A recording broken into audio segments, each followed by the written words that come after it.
yang namanya kayak gitu, remaja jelas banyak yang ngadain acara bukber teman-teman.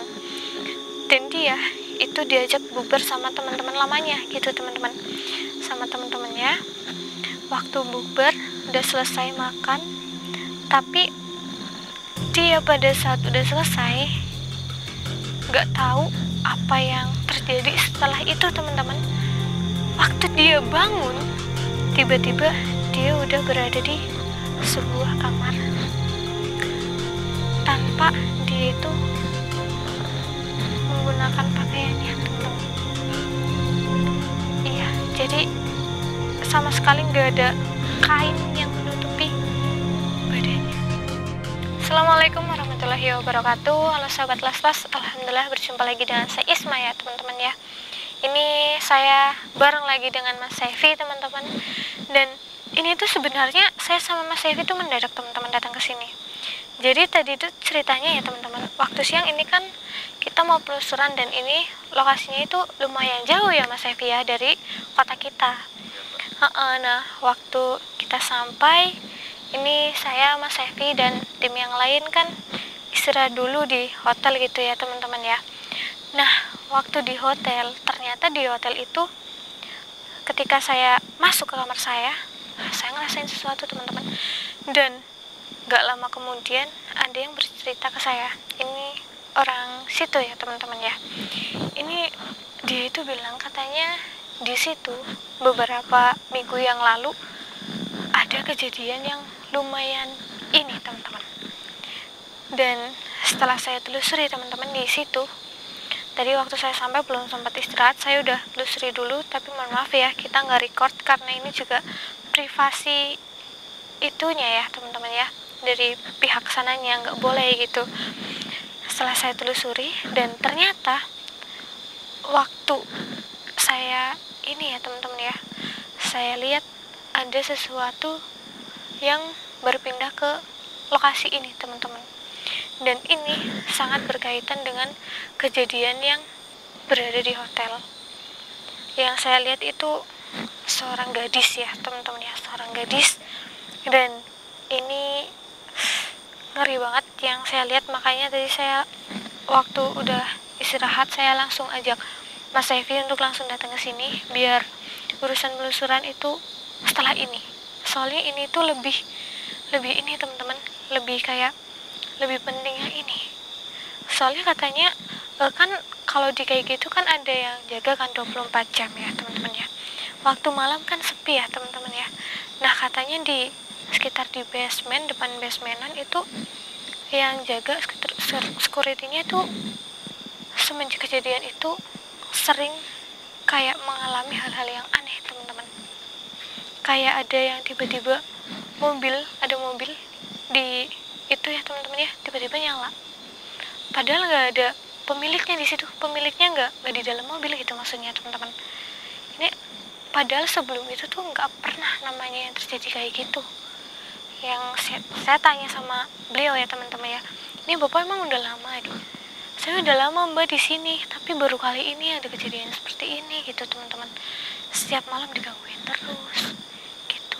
Nah ini semoga aja sih nanti kita bisa bertemu dengan sosok yang saya lihat di sana ya teman-teman ya.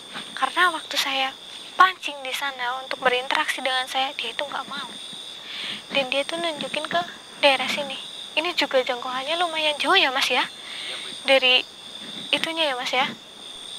Ini kita langsung jalan aja mas Saifi. Bismillahirrahmanirrahim.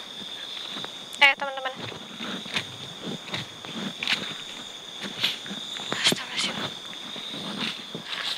Padahal ini jalannya ini ya mas, kayak udah nggak ada ini lagi ya, kayak buat menuju ke jalan yang lain ya mas ya. Jangan-jangan ini jalan buntu lagi. Astagfirullahaladzim. Dengar mas, ini suara tangisan ini. Security-nya juga bilang sering dengar kayak gini. Teman-teman mungkin bisa dengar juga ya. Allahu Akbar mas Saifi. Di sini mas. Astagfirullahaladzim. Allahu Akbar. Assalamualaikum. Astagfirullahaladzim.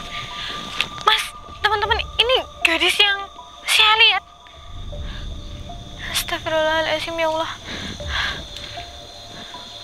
Mbak, tenang Mbak, jangan nangis Mbak. Ini suara tangisan Mbaknya juga mengganggu, soalnya ini di telinga saya kenceng banget suaranya. Astagfirullahaladzim. Astagfirullahaladzim, ya Allah. Allahu Akbar. Astagfirullahaladzim. Ini kenapa? Apa yang terjadi sama kamu sebenarnya nih? Kenapa ini? Astagfirullahaladzim. Kamu wanita, kamu berhijab, tapi kenapa ini rambut berantakan banget. Ini jilbabnya nggak bener. Ini pakaian kamu kotor banget. Astagfirullahaladzim. Ya Allah. Wah.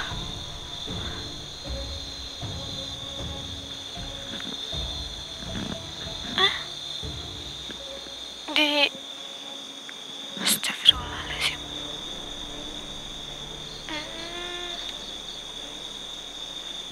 Astagfirullah.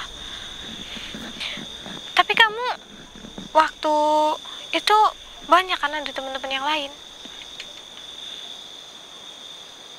Oh, tapi setelah itu kamu nggak tahu gitu, tiba-tiba kamu bangun udah dalam keadaan yang seperti itu? Terus kamu tahu nggak waktu itu kamu itu berada di mana sebenarnya? Waktu kamu baru sadar, tahu lokasinya? Astagfirullahaladzim. Kamu masih ingat lokasi yang buat ini acara makannya?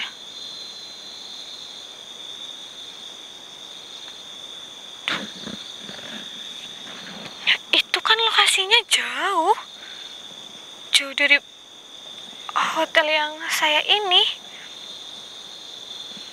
Astagfirullahaladzim. Ini teman-teman, ini aneh juga ya teman-teman ya. Jadi ternyata gadis ini tuh sebenarnya habis kayak ada acara ya. Ini kan Ramadan ya teman-teman ya. Nah, yang namanya kayak gitu remaja jelas banyak yang ngadain acara bukber teman-teman. Dan dia itu diajak bukber sama teman-teman lamanya gitu teman-teman. Sama teman-temannya. Waktu bukber udah selesai makan, tapi dia pada saat udah selesai gak tahu apa yang terjadi setelah itu teman-teman. Waktu dia bangun, tiba-tiba dia udah berada di sebuah kamar tanpa dia itu menggunakan pakaiannya teman-teman. Iya, jadi sama sekali nggak ada kain yang menutupi badannya, dan dia juga nggak tahu itu kenapa gitu teman-teman, dan apa yang udah terjadi. Dan anehnya itu ya teman-teman ya, dia juga nggak tahu itu lokasinya di mana. Terus waktu dia ngadain acara bukbernya sama teman-teman, itu rumah makannya itu kayak di tempat milik temennya gitu teman-teman. Temennya laki-laki. Oh, iya. Ini Mas Evi ingat nggak yang rumah makan yang ini sekitar jaraknya lumayan jauh dari tempat kita nginep, Mas Evi? Itu yang berada di kanan jalan deh. Kanan jalan, Mbak? Iya. Yang lumayan mewah juga di situ. Iya, itu kan jauh banget dari penginapan kita ya. Iya, ini ini yang saya takutkan itu sebenarnya kayak ini kan nggak mungkin ya. Dia itu melakukan acara itu di tempat yang mewah teman-teman. Tempat yang mewah nggak mungkin kalau misalkan makanannya itu ada yang kenapa-kenapa. Ini kalau menurut saya pribadi teman-teman, ini ada yang sengaja melakukan sesuatu ke dia, kayak menjebak dia teman-teman. Iya Mbak. Mbak sekarang udah tahu pelakunya. Iya, benar teman-teman. Dia dijebak sama temennya yang cowok ini yang memiliki tempat makan tersebut, karena terakhir dia itu kayak meminum itu minuman milik dia, kayak dikasih obat gitu loh Mas Evi, teman-teman, supaya setelah dia selesai meminumnya dia akan kayak gak sadar gitu teman-teman. Lalu dia langsung dibawa ke itu teman-teman, yang di sebuah kamar itu. Astagfirullahaladzim. Tapi kamu di situ waktu bangun ada orang lain gak? Ada teman kamu yang itu gak? Gak ada. Terus setelah itu apa yang kamu lakukan? Astagfirullahaladzim. Ya Allah, ini kenapa kamu langsung melakukan hal itu? Berarti kecelakaan yang terjadi di situ itu kamu, betul itu kamu. Astagfirullahaladzim. Iya, kalau saya sendiri mungkin juga jelas merasakan apa yang kamu rasakan. Udah kayak dia sadar habis diapain. Yang jelas kan kalau kita udah nggak gini, pasti kita mikirnya kan udah diapain gitu ya teman-teman ya. Ini setelah dia bangun, dia shock dengan keadaan dia udah bingung banget, udah stres ya teman-teman ya, sampai nggak tahu harus ngapain. Padahal sebelumnya dia tuh nggak pernah yang namanya kayak gituan teman-teman, nggak pernah yang namanya kayak gituan. Terus akhirnya dia itu membuka jendela kamarnya, terus teman-teman dia terjun ke bawah. Ini Mas Evi inget yang tadi diceritain kan, yang ada kejadian ini di situ tempat kita nginep. Dia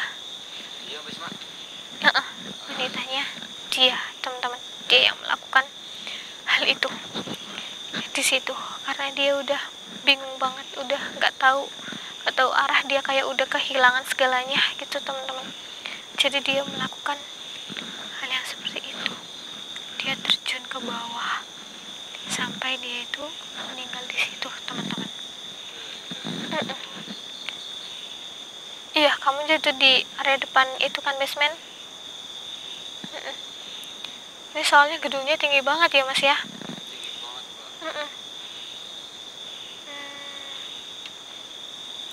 Iya. Terus kenapa kamu ini waktu saya ajak interaksi di sana kamu nggak mau, malah kamu mancing saya untuk datang ke tempat ini? Oh, setelah kejadian itu kamu bingung mau ngapain dan harus kemana, kamu menemukan tempat ini. Tapi kenapa kamu kalau malam gangguin security yang di sana?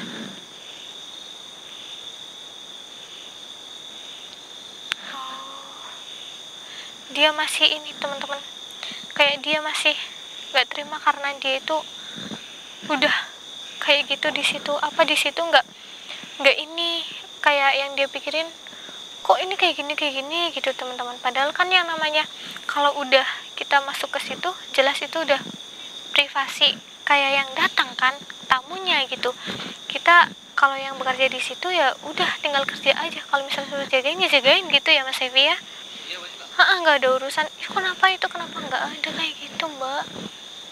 Jadi kamu jangan gangguin dia lagi, dia juga nggak salah, dia hanya melakukan tugasnya di situ. Astagfirullahaladzim. Dia juga sempat datangin teman cowoknya itu Mas Evi, hampir tiap malam. Dia selalu digangguin, kayak digentayangin terus gitu. Iya. Udah ya, ini kamu jangan kayak datangin ke dia lagi. Terus kamu nggak usah datang lagi ke tempat kejadian itu. Kamu juga nggak usah nyalahin teman-teman kamu pada saat itu kenapa dia nggak nolongin kamu. Ya namanya pertemanan ya jelas ada yang seperti itu. Saya juga pernah kayak gitu. Cuma bedanya halnya itu berbeda, nggak seperti yang kamu alami. Iya. Ini urusannya di sini biar nggak apa-apa. Nanti ada yang menyelesaikan ya Mas Evi ya. Iya, saya bantuin. Ya, tapi kamu harus tenang dan kamu ikhlasin semuanya. Kamu buang dendam kamu, marah kamu ke teman-teman kamu semuanya ya. Iya, biar kamu itu lebih tenang, gak seperti ini. Iya, kamu bingung kan kayak gini mau kemana, lontang-lantung kayak gitu kan. Iya. Yaudah, ini tadi yang saya bilang, ingat ya. Sekarang saya akan bantuin kamu doa juga supaya kamu itu lebih tenang ya. Iya. Namanya siapa? Ya. Teman-teman, ini namanya nggak saya sebut ya. Ini privasinya dia. Saya nggak mau ada pro dan kontra nanti ya teman-teman ya. Ini intinya kita bantuin doa untuk beliau.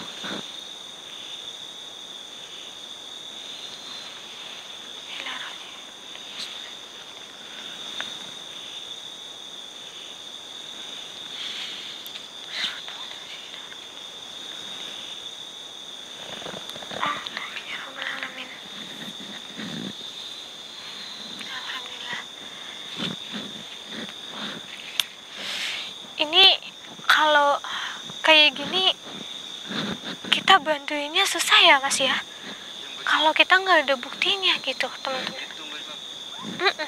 Apalagi kan tempat kejadian juga di tempat milik lelakinya gitu.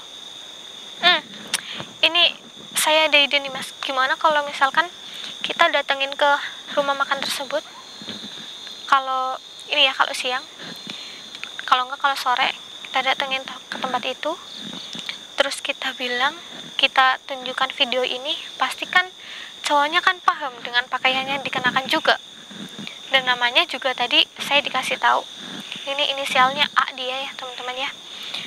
Nah ini nanti kita ceritakan, kan dia juga bilang teman-teman, tadi mbaknya tuh tadi bilang katanya dia itu sering datang ke cowoknya itu, yang temen cowoknya yang lakuin tindakan tersebut. Nah kita bilang ini, terus nanti dia kita suruh untuk menyerahkan dirinya, gitu aja ya Mas Evi ya. Iya, kalau enggak nanti dia akan terus-terusan digangguin sama temennya ini yang tadi meninggal gitu teman-teman. Oke, ini kita udah menemukan jawabannya. Ini tinggal nanti kita yang urusan di situ, biar semoga aja sih security-nya itu nggak digangguin lagi secara ini ya, karena saya bilang juga nggak ada kesalahan di tempat tersebut, hanya ini faktornya itu kesalahan dari gadis yang tadi dan teman cowoknya ini teman-teman.